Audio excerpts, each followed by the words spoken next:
আরবিয়াতুল ইসলামিয়ার বার্ষিক অনুষ্ঠান পূর্বে নির্ধারিত করা হয়েছিল 11 ফেব্রুয়ারি এবং পরীক্ষার তারিখ নির্ধারিত করা হয়েছিল 28 জানুয়ারি। বিভিন্ন অবস্থার পরিপ্রেক্ষিতে বিভিন্ন সমস্যা সম্মুখীন হওয়ার কারণে আজকে জরুরি মজলিস শুরা অনলাইনে জরুরি মজলিসে শুরার সভা আহ্বান করে সভায় বিস্তারিত আলোচনা করা হয়েছে। সঙ্গে সঙ্গে দেশবাসীও ছিল। সবার আলোচনার মাধ্যমে নির্ধারিত করা হয় যে আগামী 28 জানুয়ারি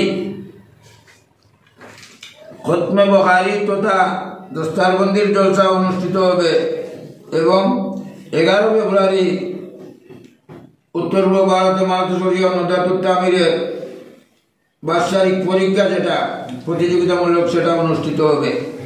সেই সিদ্ধান্তে আমরা উপনীত হয়ে ঘোষণা ফাইনাল পরীক্ষা